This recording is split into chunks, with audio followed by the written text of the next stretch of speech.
with the benefit of hindsight.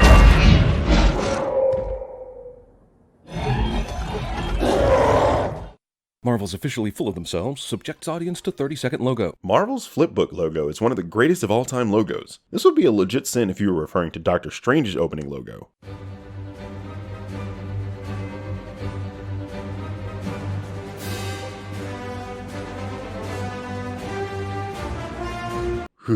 In order for you to know why the Avengers are here, you needed to watch Agents of S.H.I.E.L.D., which I have neither the time nor the patience to sit through so I can understand the movie. You absolutely do not need to watch Agents of S.H.I.E.L.D. to understand this scene. They clearly explain what it is they're trying to accomplish, like multiple times. Also, the movie makes me do research so that I can figure out Agent Coulson is behind this Avengers op, which is confusing because he died in the last Avengers movie. Or did he? This is very misleading. Coulson only exists in the TV universe currently, same as Daredevil or Jessica Jones. They haven't referenced him in the film since he died in the Avengers, and Kevin Feige has been adamant that for all intents and purposes, Coulson is dead to the film series. Until Captain Marvel, of course. Here's Thor doing what he does best, punching and kicking dudes. Here's Jeremy doing what he does best, pointing things out on the screen and treating them as if they're sins. Glorious shot of all the Avengers in one frame is absolutely ruined by the complete and total pointlessness of this opening battle. First of all, this scene isn't pointless. It sets up the Maximoff twins, because otherwise you'd be crying about how they don't establish these characters. And if you knew that this scene was set up by Agents of S.H.I.E.L.D., then you'd know why they were here and what they're trying to accomplish. So Jeremy feigns ignorance cliche. Language. Swear police. This coming from the motherfucker that fucking censors his swear words on damn YouTube. I mean, who the does this stupid shit? No one else is going to deal with the fact that Cap just said language. Just goes to show how horrible Hydra is, or more how good the heroes are, that they can endlessly crack jokes during these battles. I would say it's more to do with how the MCU is portrayed as a comedic series at this point. I mean, people were getting their asses handed to them in Infinity War, but they were still cracking jokes. Concentrate, fire on the weak ones. This is precisely why the Avengers shouldn't have any weak ones, aka Black Widow and Hawkeye. You, like Von Strucker here, are making the mistake of thinking Black Widow and Hawkeye are weak in any capacity. You don't need superpowers to be strong. Just ask Batman fanboys. I agree. I was gonna say something along that line. It's complete horror. We have an enhance in the field. And then that's all we ever see of Quicksilver during the entire battle. Well, that's bullshit, considering you skipped his scene with Hawkeye right before this.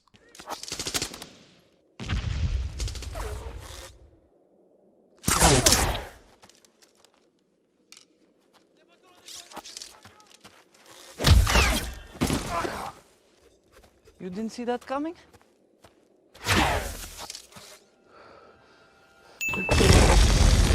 Yay. Indeed, yay. And all you have to do is randomly push some part of the wall and it opens. Except it wasn't random, and if you'd shown this scene to your audience, they would understand that you're flat out lying to them. Hey Jay, give me an IR scan of the room, real quick. The wall to your left. I'm reading steel reinforcement. And an air current. Please be a secret door, please be a secret door, please be a secret door. Yay. Hey, big guy. This movie suggests that between the last film and this one, Black Widow figured out some magical interpersonal hand-wiping connection with the Hulk she can exploit to get Hulk back to Banner status, which is some bullshit. In a universe with sentient robots, talking raccoons, and enhanced individuals, why is it so hard to believe that the Avengers could develop post-hypnotic therapy for their most destructive personality? Also, a girl who has been experimented on and held captive decides to defend those who experimented on her and held her captive. Again, you're being very misleading here. They're not protecting Von Strucker, and in fact volunteered for these experiments. Before Tony became Iron Man, Wanda and Pietro were victims of Stark's military weapons. This made them hate Tony, and by extension, the Avengers. Does anyone else find it unnerving that these two played husband and wife the last time we saw them? Now they're twins? That's kind of creepy, right? Only if you're 13 years old, I guess. Also, here's a list of actors who've played siblings and lovers. Rose McGowan and David Arquette, Bill Hader and Kristen Wiig, Toni Collette and Steve Carell, Paul Rudd and Elizabeth Banks, multiple times, Will Arnett and Amy Poehler. Well, damn, Beats is even showing up in the Maria Callas music videos. Damn, Jeremy and the movie makes a pop culture reference. But since I don't send movies... You've been after this thing since S.H.I.E.L.D. collapsed. But why? Wasn't Loki's scepter on top of the Stark Tower at the end of the last movie? Did none of you go and get it? I don't watch your damn TV show, so why can't you at least explain how the f***ing scepter got into the wrong hands again for us movie fans, huh? This plays so much more ironic now that CinemaSins exists. So this is a sin for the fact that CinemaSins exists. I will never see this building as anything other than a Blue Jay. Who cares? That's not a problem with the film. That's a problem with your weird-ass perspective on things. Besides, it looks more like a cassowary. He's fast and she's weird. Movie thinks a throwaway punchline will make me forget it does nothing to explain Scarlet Witch's abilities, but movie is wrong. The movies have not explained how f***ing gamma radiation causes Bruce Banner to become the Hulk, and you seem to be cool with that. Also, you don't have to lie to get your point across. Agent Hill clearly attempted to explain their abilities in this very scene. Their abilities? He's got increased metabolism and improved thermal homeostasis. Her thing is neuroelectric interfacing, telekinesis, mental manipulation. He's fast and she's weird. Well, there goes the end of Iron Man 3 and the promise to destroy all the suits. I guess since Pepper isn't in this movie, she can't object. If she were, she probably wouldn't object either, because those aren't suits, they're robots. What if next time aliens roll up to the club, and they will, they couldn't get past the bouncer? Well, do they have suitable fake IDs? Oh, come on. One of this movie's biggest flaws is having Tony Stark behaving as though he can create artificial intelligence without it instantly going rogue against humanity. So, Tony has never seen Terminator? Or The Matrix? I don't think you've seen The Matrix, or at least understood it. The machines initially tried living harmoniously with humanity, but the humans decided to... Wait, why am I explaining The Matrix when I could just say... Hold on, Birdman. This is a remaster. You've already seen The Matrix Reloaded, so this gag doesn't really work as well as it did the first time. Okay, moving right along. You found a place in Brooklyn yet? I don't think I can afford a place in Brooklyn. Wait, you're a celebrity working in a highly funded secret government agency, and you can't afford a place in Brooklyn? Are they paying you in 1940s money? This is a tongue-in-cheek reference to the gentrification of Brooklyn you mentioned in your Civil War video. I'm pretty sure Captain f***ing America can live anywhere he damn well pleases. Neither was Omaha Beach, Blondie. Stop trying to scare us. In this movie's unwarranted Stan Lee cameo, Stan Lee will play one of the guys that stormed Normandy, because of course he will. There's quite a few things I want to say about this, especially after making the Infinity War video, but I'll keep it short and sweet. F*** you, Jeremy. Now we won't see him anymore, and I'm sure that will make your twisted ass happy. 20 sins. He gets a laugh out of Banner trying to lift Thor's hammer, but dodges geek orgasm question of what would happen if Banner were in full-on Hulk mode while trying to lift it. They've literally already shown this.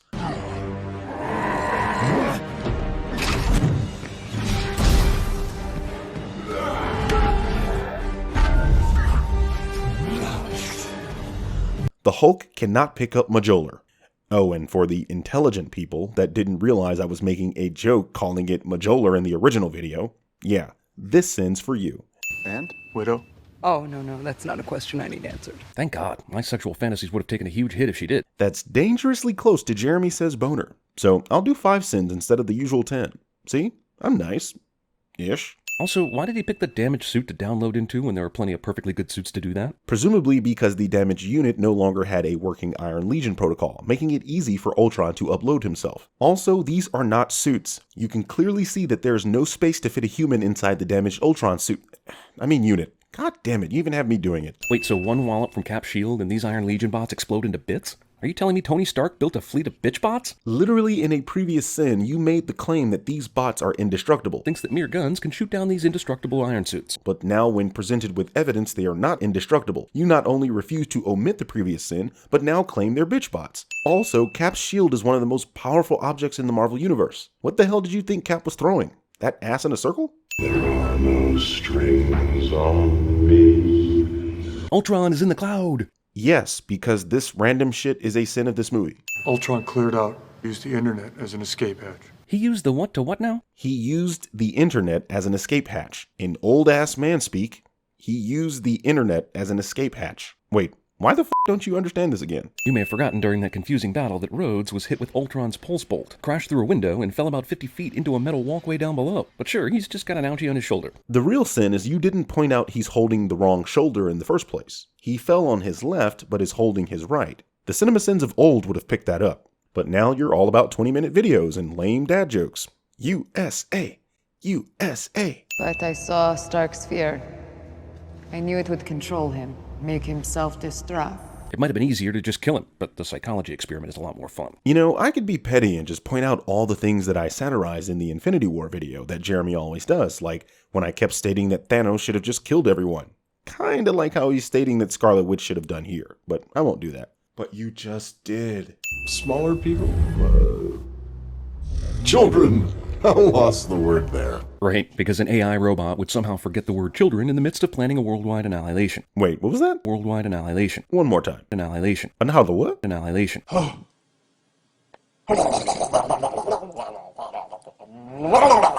Cuttlefish, deep sea fish.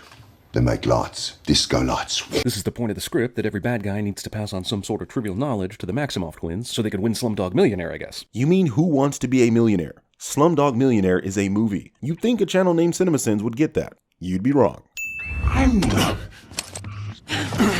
The guy with this gun clearly has no chance to kill Ultron, but Scarlet Witch is there to stop him just so it seems she's not completely useless. Yeah, but Witch isn't impervious to bullets, and neither is Quicksilver, as the end of this movie can attest. Oh, we need something for Black Widow to do. I know, send in a bunch of evil human soldiers right now. Oh shit, we need to send to pad the runtime on this 19-minute video. I know, let's talk about Black Widow negatively, because that will always make people laugh. Comedy! Does Thor see Quicksilver? Is that why he throws the hammer here? Splah! Also, the one guy with superpowers who clearly doesn't need any help decides, yeah, I need Thor's hammer. Let's do this. The one guy with superpowers? That kind of suggests that he's the only one here with superpowers, and Thor is literally in this same scene. Done the whole mind control thing. Not a fan. Hawkeye avoids being mind controlled simply because the filmmakers wanted to tell a joke. Does anyone see the irony in a sin like this? Anyone? Butt scratcher? Comic book hero movie splices frames from center stage into the final print. Jeremy makes Captain America's Scarlet Witch-induced flashback will consist of recreating a scene from Swing Kids. A pop culture reference. Are you ready for our dance? Well, this is a fun cameo, but why is Scarlet Witch giving the Avengers happy memories? It isn't really a happy memory. In fact, I'd argue this is a sad one for Cap, considering. I want the big one. Luckily, the Avengers park their plane in an easily viewable area so that Scarlet Witch can control Hulk, which is just an excuse for the Hulkbuster scene, which this movie clearly needed. Missed opportunity for a that's what she said joke. I'm calling in Veronica. This is the second time this movie that Tony has called in some previously unknown support part of his arsenal for dramatic effect. Okay. Oh, was that it?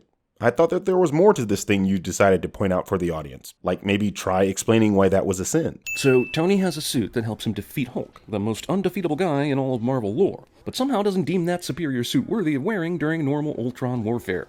Why isn't the Hulkbuster armor the default armor? Well, considering Ultron isn't necessarily a physical enemy so much as a techno-psychological one, Tony's Mark 43 armor is more than capable of taking on Ultron and his sentries. Besides, the Hulkbuster isn't designed to take on nimble enemies and instead to take brute force from the Hulk, something this armor fails at even in the comics. Hulkbuster armor is clearly badass, but if Black Widow can solve Hulk with a couple of arm touches and a hypno phrase, then why didn't everyone learn that? Because Black Widow is the only one on the team with a vagina. Or did you miss the clear romantic angle this movie beats you over the head with? To prove this point, Thor knows the lullaby, but clearly failed when attempting it against the Hulk. Hey, big guy. The sun's getting real low. That's it. Sun's going down.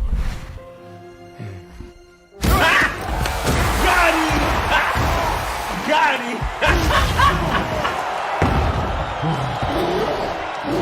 I mean, were they trying to out Transformers 3 Man of Steel here? Setting aside the pop culture reference for a sec, this is nearly every story dealing with the Hulk. Destruction is the name of the game.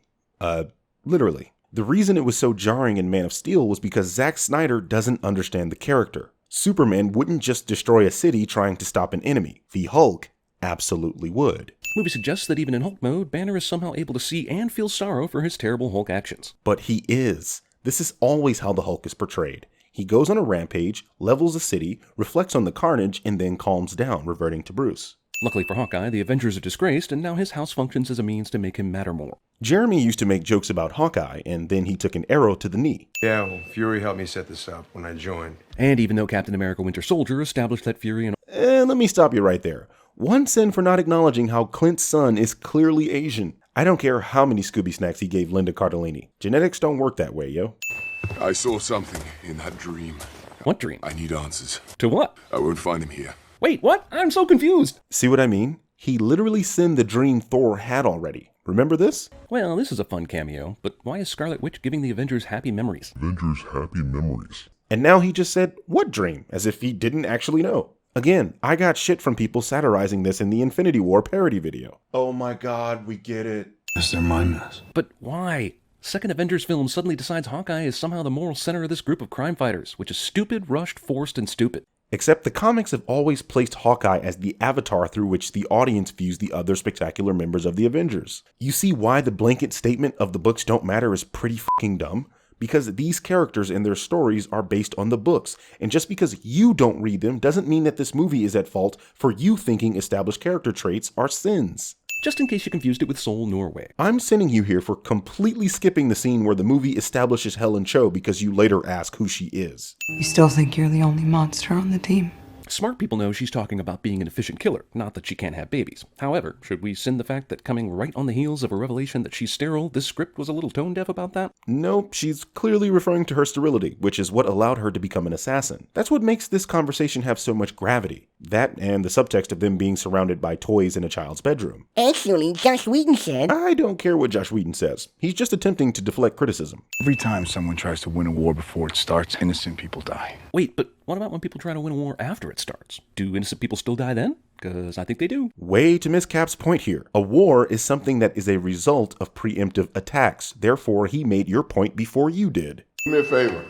Jesus, is there any reason for this guy to pop out of nowhere in this scene? Who's here that he'd be hiding from in a barn? Hydra. Ultron's going to evolve. How? Has anyone been in contact with Helen Cho? Who? See? Also, Helen Cho, the mother of Amadeus Cho, one of the most intelligent beings in Marvel and the current Incredible Hulk. Dr. Cho! Why is she not dead? She's got a huge gash in her chest. Jeremy continues to believe everyone should die from minor to moderate wounds. The real power is inside the cradle. The gem. Oh, Jesus. More f***ing things I'm gonna have to remember now. With all the artifacts, scepters, gems, minerals, and inventions in these movies, f*** these things right in the ear. Yeah, but who are you, and what is that purple thing? Movie expects me to keep up with all these artifacts, scepters, gems, minerals, and inventions, and I'm just going to say, f*** this movie right in the ear. I'm just saying. Thankfully, since thawing out, Cap has seen Matrix Reloaded. I do not want another single pop culture reference out of you for the rest of the trip. First off, these people are dead, knowing what we know about Captain America and his unbelievable strength. F***ing how? He landed on the windscreen, and you can clearly see that this woman is totally fine. I'm sending the package to you. How do you want me to take it? Well, me and everyone else who just thought of a sex joke is going to hell. Was it about boners? Because me thinks it was. I know Tony was at the internet hub place in Norway, but he can't Iron Man over here after that and help out. And wasn't that like last night? Ah, here it is. The beginning of Jeremy believing Iron Man is the solution to every single problem any character in Marvel is having. You did this in Spider-Man Homecoming, and now a movie called Avengers. Besides, you'd have sent this movie for Iron Man Ex Machina. Korean Air would like to take this subway tragedy excuse to remind you how awesome their air travel service is. You seriously underestimate Korea's willingness to self-promote. This is coming from a half-Korean. Scattered, dumped his memory, but not his protocols. Whatever bullshit helps you sleep at night when you ex machina a character back to life. The bastardization of words continues. First, you misused ex machina to mean someone being saved. Now you're using it to describe bringing an AI back online. The f***? What's next? My shoestring is untied, ex machina. My breath smells, ex machina. I have to pee, ex machina. We're mad scientists. We're monsters, buddy. We've got to own it. This is the speech one man of science gives another man of science to convince him to repeat a horribly failed previous experiment. Paging all real scientists. How pissed off does this make you? Probably not at all, considering this is how real science is conducted. I know the general public doesn't know shit about actual science, but repeating experiments is literally the most basic foundation of every scientific discipline. If Quicksilver isn't doing any quicksilvering right now, then why is he seeing the bullet at Quicksilver speed? The sin here is thinking that being fast is something that Quicksilver has to turn on. This scene is to demonstrate his ability to react at lightning speed. Thor does some bull and gives birth to Vision, but I'm not sure I believe my eyes because this is the same guy John Nash hallucinated in A Beautiful Mind. Are these pop culture references fun for everyone? I get annoyed when I hear them because like half the time they're obscure and the other time they just fall flat. This time, it was both. Every form he's built, every trace of his presence on the net. The net? The net? Every trace? This is some 1990s internet dialogue if I've ever heard it. I find this ironic, considering you didn't understand the earlier line when they said, Use the internet as an escape hatch. He used the what to what now? Again, it's just too bad for this movie that X-Men Days of Future Past Quicksilver came first, because it makes this a lot less awesome. Sorry, Joss. It really doesn't, because this version of Quicksilver is far more comic book accurate than what we got in Days. Pietro's name is not Peter, he's not American, he starts out evil, and he has a twin sister. All things covered in this film and ignored in the other one. I mean, shit, one looks like Quicksilver and the other one doesn't. Period. So the reason Ultron is doing this is because Jarvis stopped him from accessing nuclear launch codes and stuff that would make ending the world a lot easier. but why not just build your own bombs? Ultron clearly has all the knowledge he needs to do something way easier than something out of the Lex Luthor handbook. Jeremy doesn't know that a meteor, or in this case a meteorite, of this size is an extinction-level event, where not even the Tsar Bomba could match its destructive capabilities. In other words, no thermonuclear bomb is capable of the amount of destruction of a landmass only a few kilometers in diameter. You'll never... Never what? Wait, what? Cap can now somehow call his vibranium shield back to his arm via telepathy? Wow. Just... wow. They show that Cap had an electromagnet installed in the shield like 2 hours ago. In this sequence, Black Widow will use taser knives to kill Ultron bots at the rate of an actual superpowered individual. Even though Widow constantly demonstrates why she should be an Avenger, Jeremy continuously questions her inclusion. Oh, see, if you never explain a hero's powers, like even a tiny bit, then you can get away with having them mind explode a bunch of enemies in the finale. What the hell is there to explain at this point? She has telekinesis and mind control. You remind me of the people that go into Target and ask where things are while standing right in front of the thing. Sir, we have multiple bogies converging on our starboard flank. Show them what we got. And what we got turns out to be discount Iron Man, as opposed to some kind of badass anti-aircraft guns you might expect on an airship like this. Technically, Rhodey is a badass anti-aircraft gun. Maria still thinks this is an appropriate weapon in battles like this. I mean, it worked, right? That's the best you can do! Come on. No, you come on. This shot pretty much sums up the entire movie right here. Useless robots doing useless things while the Avengers pick them off. Do you get a feeling Iron Man could have done this job himself? Jeremy truly believes that Iron Man is the answer to everything. This scene isn't so much a battle as it is a modeling session. Skip! In fact, I heard if you cut fast enough, the viewer won't be able to truly settle in and establish on any one shot of the action, thereby confusing them into thinking it all. I said skip, damn it! You know, with the benefit of hindsight. Uh-huh. Remember how you liked it when Hulk did that in the first movie, you whores? Laugh it up. I don't remember Hulk punching the shit out of someone so hard they went flying in the first film. I think you got a bootleg copy from that dude that sells flowers and oranges. Every time Ultron dies in this movie, it's a bunch of nonsense. Isn't he still wandering around the internet? No, because they shut him off from the internet. You'd have known that if you were paying attention. Now I need you to turn this bird around, okay? Is Hulk a fucking pilot all of a sudden? One word, Jeremy. Autopilot. So that was the last Ultron, apparently, even though I still have my doubts about that. But what exactly made this the age of Ultron anyway?